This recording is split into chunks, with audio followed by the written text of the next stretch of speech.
दोस्तों बहुत बहुत स्वागत है आप सभी का अपने चैनल टीजीटी पीजीटी हिंदी साहित्य सागर पर। आज हम हिंदी साहित्य का सरल इतिहास पुस्तक जो कि विश्वनाथ त्रिपाठी का है उसको पढ़ेंगे। ये पुस्तक बहुत इम्पोर्टेंट है, इसमें ज़्यादा कुछ नहीं है, बस पतली सी पुस्तक है और इम्पोर्टेंट है। इसको पूरा ज़रूर देखिएगा वीडियो लास्ट तक, क्योंकि सारे ही यहाँ से क्वेश्चन बनता है बीच बीच में से। जहाँ पे भी आपको बताऊंगी इम्पोर्टेंट है उसको आप कॉपी में ज़रूर से नोट कीजिएगा, क्योंकि यहाँ से क्वेश्चन बुक से ही पूछा जाता है। जब तक आप पुस्तक के अंदर नहीं पढ़ेंगे तब तक ऊपर से पढ़ने पे कुछ नहीं होगा और भूल जाता है। जब आप पुस्तक पढ़े रहेंगे तो जाहिर सी बात है आपको सभी क्वेश्चन तुरंत आ जाएगा। ठीक है, चलिए शुरू करते हैं। अगले वीडियो में हमने आगे बात कर लिया है, आज हम कहानी पर बात करेंगे। इस पुस्तक में कहानी के बारे में क्या दिया गया है। ठीक है, चलिए शुरू करते हैं। और चैनल पर नए तो प्लीज़ चैनल को सब्सक्राइब जरूर कर लीजिएगा, आपको यहाँ पर ऐसे ही इम्पोर्टेंट पुस्तकों से क्वेश्चन आंसर मिलता रहेगा। ठीक है, चलिए शुरू करते हैं। कहानी पंडित चंद्रधर शर्मा गुलेरी की उसने कहा था कहानी 1915 में प्रकाशित हुई। मोस्ट इम्पॉर्टेंट है, चंद्रधर शर्मा गुलेरी उसने कहा था। हर बार परीक्षा में पूछा जाता है, चाहे वो जो भी हिंदी की परीक्षा हो उसमें पूछा ही जाता है। उसने कहा था किसकी है कहानी? चंद्रधर शर्मा गुलेरी का। कब प्रकाशित हुई? 1915 में प्रकाशित हुई थी। संवेदना और शिल्प की दृष्टि से यह कहानी बेजोड़ थी। 1916 में प्रेमचंद की कहानी पंच परमेश्वर प्रकाशित हुई। 1915 में उसने कहा था, 1916 में प्रेमचंद की पंच परमेश्वर प्रकाशित हुई। इस कहानी को अभूतपूर्व लोकप्रियता प्राप्त हुई। इस कहानी में कोई शिल्पगत चमत्कार नहीं है, इसमें ग्रामीण जीवन क्या है? पंच परमेश्वर में ग्रामीण जीवन, किसानों की सहृदयता, उनके कायेपन का चित्रण और उनके आदर्श की स्थापना है। यह आदर्श गांधीवाद से जुड़ा है। पूरी कहानी में हमारे परिचित जीवन की आत्मीयता स्थापित है। कथा कहने का ढंग बिल्कुल सहज है। प्रेमचंद की कहानियां बहुत सहज ढंग से शुरू होती है। वे अपनी उठान में पंचतंत्र या जातकों की याद दिला देती है। आगे है, प्रेमचंद कहानियों का संसार बहुत व्यापक एवं विविधतापूर्ण है। वह अपने काल के उत्तर भारत का शब्द रूप है। प्रेमचंद की दृष्टि से निसंदेह वैज्ञानिक एवं प्रगतिशील, किंतु वे अपनी कहानियों को जनमानस द्वारा अंगीकृत भी बना सकते हैं। आगे है, यह उनकी निजी रचनात्मक सफलता है। उनकी प्रारंभिक कहानियों पर लोक वार्ता का प्रभाव है, जैसे सारंगा सदावृक्ष। ये भी प्रेमचंद की कहानियां हैं। सारंगा सदावृक्ष, आत्माराम, दामुल का कैदी, इंपॉर्टेंट है। आदि। दामुल का कैदी में कथानक गढ़ने में पुनर्जन्म का भी सहारा लिया गया है। दामुल का कैदी में कथानक गढ़ने में पुनर्जन्म का सहारा लिया गया, इंपॉर्टेंट है ये भी। कहानी की विधा जो यूरोप से आई थी। कहाँ से आई थी? कहानी की विधा यूरोप से आई थी। प्रेमचंद के हाथों ठेठ भारतीय बन गई। उन्होंने उस विधा में भारतीय जीवन, उसका परस्पर विरोधी समकालीन यथार्थ एवं आदर्श और विकास सब घुला मिला दिया है। प्रेमचंद की कहानियां स्वाधीनता संग्राम के आदर्श से ओतप्रोत थी। उनके पात्रों और घटनाओं पर उस युग की समग्र चेतना का दबाव है। प्रेमचंद की बहुसंख्य कहानियों में आदर्शवाद पाया जाता है। उनका कथानक बोध के आधार पर विकसित होता है। उनके पात्रों में जो अंतर्द्वंद दिखाई पड़ता है वह स्थितियों के अनुरोध से है। आगे है, आदर्शवाद उस युग के व्यवहार में भी दिखलाई पड़ता है। हजारों लाखों लोग सत्याग्रह करते थे, जेल जाते थे, खद्दर पहनते थे, लोग सरकारी नौकरी से इस्तीफा भी देते थे। अतः सहृदय उस युग में व्यवहार में यथार्थ बन गया था। नमक का दरोगा, ये भी प्रेमचंद की कहानी है। नमक का दरोगा, इस्तीफा, मैकू, परीक्षा आदि कहानियां इसी तरह की है। प्रेमचंद की संवेदना व्यापक एवं गंभीर थी। व्यापकता का लक्षण यह है कि उन्होंने समाज की सभी श्रेणियों के पात्र अपनी कहानियों के लिए चुने। गंभीरता का लक्षण यह है कि उन्हें कभी कहानी के अंत पर पहुंचने की अधीरता नहीं होती। प्रेमचंद की कहानियों में नारी विविध रूपों में आती है। इस दृष्टि से उनकी बूढ़ी काकी कहानी अनुपम है। बूढ़ी काकी कहानी पूछा जाता है प्रेमचंद की है, जो असहाय और हास्यास्पद है। उनकी मानसिकता को समझना महान रचनाकारों के ही बस की बात होती है। प्रेमचंद की कहानियों को पढ़ने वाला जानता है कि उनकी कहानियों में बच्चों को कितना स्थान मिला है। उनके कहानियों में बच्चों को भी स्थान मिला है। वे बच्चों की मानसिकता को कितना समझते। ईदगाह और रामलीला कहानियों में बाल मनोविज्ञान की उत्कृष्ट कहानियां हैं। ये भी पूछा जाता है। ईदगाह कैसी कहानी है? बाल मनोविज्ञान की उत्कृष्ट कहानियां हैं ईदगाह और रामलीला। बूढ़ी काकी में उपेक्षिता बूढ़ी काकी की खोज खबर अंततः छोटी बच्ची ही लेती है। बुढ़े और बच्चे ही नहीं, पशु पक्षियों को भी प्रेमचंद की कहानियों में अद्भुत आत्मीयता दी गई है। दो बैलों की कथा के हीरा मोती। दो बैलों की कथा हीरा मोती। बैलों के नाम थे हीरा और मोती। दो बैलों की कथा के हीरा मोती। पूष की रात का झबरा कुत्ता जो था, पूष की रात का झबरा कुत्ता, आत्मा राम का तोता हिंदी पाठकों के हृदय में घर कर गए हैं। दो बैलों की कथा में पराधीनता के विरुद्ध संघर्ष की प्रतीकात्मकता की कहानी ही है। आगे है, प्रेमचंद ने ऐतिहासिक कहानियां बहुत कम, लगभग नहीं के बराबर लिखी। ऐतिहासिक वातावरण को लेकर लिखी जाने वाली उनकी प्रसिद्ध कहानी क्या है? शतरंज के खिलाड़ी, जो कि ऐतिहासिक कहानी है, जो सामंती विलासिता और उद्देश्यहीन जीवन की रचना है। सामंती विलासिता और उद्देश्यहीन जीवन की रचना है शतरंज के खिलाड़ी ऐतिहासिक कहानी है। यह कहानी रक्त की शुद्धता के सामंती अहंकार पर चोट भी करता है।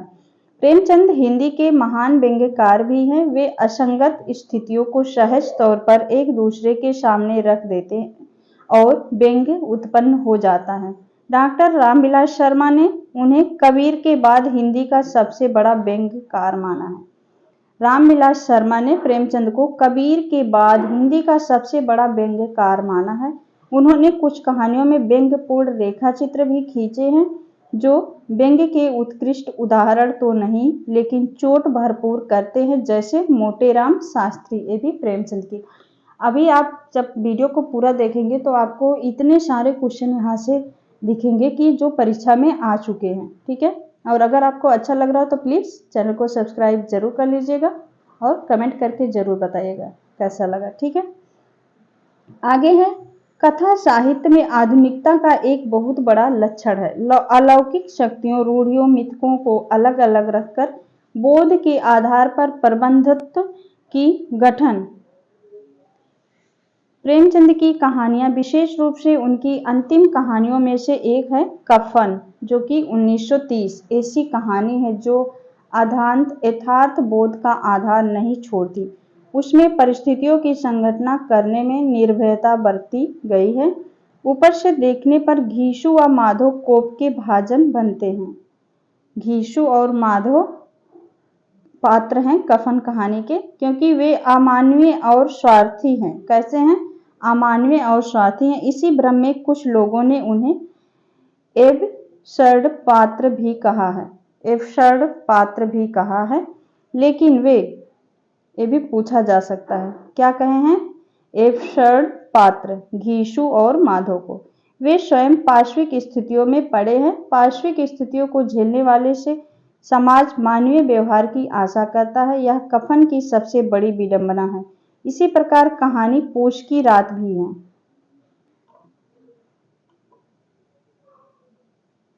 प्रेमचंद की कहानियों को निम्नलिखित श्रेणियों में बांट सकते हैं। नंबर 1 है लोक वार्ता का आश्रय लेकर चलने वाली कहानियां। सारंगा, सदावृक्ष। कैसी कहानी है? लोक वार्ता का आश्रय लेकर चलने वाली कहानियां, सारंगा, सदावृक्ष। ऐतिहासिक कहानियां हैं दिल की रानी, शतरंज के खिलाड़ी। हृदय परिवर्तन या आदर्श पर आधारित कहानियां कौन है? मैकू, नमक का दरोगा, इस्तीफा आदि, जो कि हृदय परिवर्तन पर आधारित है। प्रतीकात्मक कहानियां, दो बैलों की कथा। व्यंग्यपरक कहानियां, मोटेराम शास्त्री, मोटर के अक्षर। पूर्णतः यथार्थ बोध पर आधारित कहानियां हैं। कफन पूस की रात यथार्थ बोध पर आधारित कहानियां हैं। इंपॉर्टेंट है सभी, यहाँ पर पांचों पॉइंट मोस्ट इंपॉर्टेंट है, इसको जरूर से आप नोट कीजिएगा। ठीक है,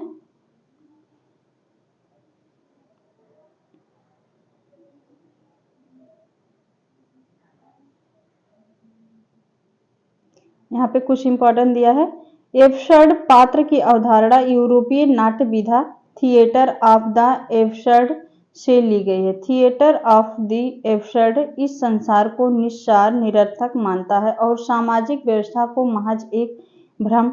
इसके विचार से जीवन अर्थहीन होकर रह गया है और इस निस्सार संसार में मनुष्य बस एक बेढंगा मोहरा बनकर रह गया है। आगे है, प्रेमचंद के समकालीन प्रसिद्ध छायावादी कवि जयशंकर प्रसाद ने रोमानी सामाजिक और चरित्र प्रधान कहानियां लिखी। जयशंकर प्रसाद की कहानी है पुरस्कार, आकाशदीप, मधुआ और गुंडा उनकी प्रसिद्ध कहानियां हैं। आकाशदीप रोमानी ऐतिहासिक कहानी है। आकाशदीप पूछा जाता है कैसी कहानी है? ऐतिहासिक कहानी है। मधुआ प्रेमचंद और गुंडा उग्र की कहानियों से मिलती जुलती है। मधुआ प्रेमचंद की, गुंडा और उग्र कहानियों से मिलती जुलती है। मन की गहरी परतों को खोलने का उद्देश्य लेकर चलने वाली कहानियों की शुरुआत वस्तुतः हिंदी में प्रसाद की कहानियों से ही होती है। राय कृष्णदास की कहानी अंतःपुर का प्रारंभ, इंपॉर्टेंट है। अंतःपुर का आरंभ कहानी राय कृष्णदास की, जो कि जयशंकर प्रसाद के प्रभाव में लिखी हुई प्रतीत होती है। प्रेमचंद के समकालीन कहानीकारों में विश्वंभर नाथ शर्मा कौशिक और सुदर्शन सामाजिक एवं पारिवारिक विषयों पर कहानियां लिखते थे। विश्वंभर नाथ शर्मा कौशिक की कहानी है ताई और सुदर्शन की कहानी है हार की जीत, जो कि बहुत प्रसिद्ध है, इंपॉर्टेंट है। सुदर्शन, हार की जीत। सुदर्शन, हार की जीत ये आदर्शवादी ढर्रे की कहानियां हैं। प्रेमचंद के बाद उनके ढर्रे की कहानियां अधिकांशतः प्रगतिशील कहानियों में लिखी गई है, जिनमें यशपाल, राहुल, अश्क, अमृत राय, पहाड़ी आदि उल्लेखनीय है। यशपाल प्रेमचंदोत्तर हिंदी कहानीकारों में प्रमुख हैं। उनकी पहली कहानी मकरील है। यशपाल की पहली कहानी मकरील है, जो कि 1934 में छपी। उनके कहानी संग्रह पिंजरे की उड़ान 1939 की है। यशपाल मूलतः मार्क्सवादी विचारकों के रचनाकार हैं, किंतु उनकी कुछ कहानियां यौन भावना पर आधारित है। सामाजिक पिछड़ेपन को, चाहे वह धार्मिक हो या राजनीतिक, वे निर्भयता से उद्घाटित करते हैं, इसीलिए उनकी कहानियों में व्यंग्य का स्वर आ जाता है। आगे है राहुल सांस्कृत्यायन ने सतमी के बच्चे 1935 के अलावा बोलगा से गंगा 1942। राहुल सांस्कृत्यायन सतमी के बच्चे 1935 में लिखे थे। बोलगा से गंगा 1942 में लिखे थे, जो इतिहास के विभिन्न युगों को चित्रित करने वाली कहानियों का संग्रह है। इसमें पूरे मानव इतिहास आंखों के सामने आ जाता है। डॉक्टर भगवत शरण उपाध्याय का कहानी संग्रह है सवेरा भी इस प्रकार का है।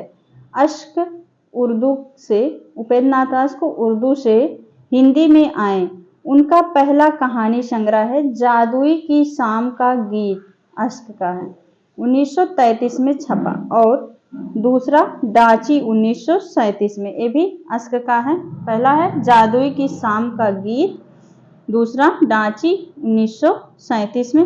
अमृत राय, पहाड़ी, श्यामू सन्यासी, भैरव प्रसाद गुप्त आदि ने इसी समय लिखना शुरू किया और स्वतंत्रता के बाद भी लिखते रहे। पांडे बेचन शर्मा उग्र समाज के उपेक्षित और प्रायः निम्न वर्ग के पात्रों का चित्रण करते हैं। उग्र व्यंग के माध्यम से सामाजिक भ्रष्टाचार के अनेक रूपों को उभारते हैं, लेकिन कुल मिलाकर व्यंग के करुणा अंतर्निहित होती है। व्यंग में करुणा अंतर्निहित होती है। निसंदेह अपने परिवेश की गहरी पहचान उग्र की कहानियों में मिलती है। आगे है जैनेंद्र अग्गे और इलाचंद जोशी कहानी की उस धारा का प्रतिनिधित्व करते हैं जो सामाजिक यथार्थ का चित्रण करने वाली धारा के समानांतर बह रही थी। इस पर फ्रायड के चेतन अचेतन सिद्धांत का प्रभाव दिखलाई पड़ता है। इन कहानीकारों के यहाँ सामाजिक विषमता के प्रति आक्रोश का अभाव नहीं है। जैनेंद्र की कहानी एक रात असामान्य काम भावना की कहानी है। एक रात जैनेंद्र का पहला कहानी संग्रह है। फांसी 1929 में प्रकाशित हुई थी। इंपॉर्टेंट है, एक कई बार परीक्षा में पूछी जा चुकी है। फांसी किसकी कहानी है? कहानी संग्रह है जैनेंद्र का पहला कहानी संग्रह 1929 में प्रकाशित हुआ। जैनेंद्र किसी स्थिति को सहज तौर पर नहीं प्रस्तुत करते, उसमें दार्शनिकता का पुट अवश्य होता है। अग्गे ने आतंकवादी पात्रों के अतिरिक्त विदेशी वातावरण की कहानियां भी लिखी है। उनकी प्रारंभिक कहानियों का संग्रह है विपथगा 1937। इंपॉर्टेंट है, अग्गे का कहानी संग्रह है विपथगा 1937 में निकला था। वे वातावरण और पात्रों की मनस्थितियों को परस्पर घुला देने में सिद्ध हैं। इलाचंद जोशी की प्रारंभिक कहानियों में सामाजिक यथार्थ को प्रकट करने का आग्रह मिलता है।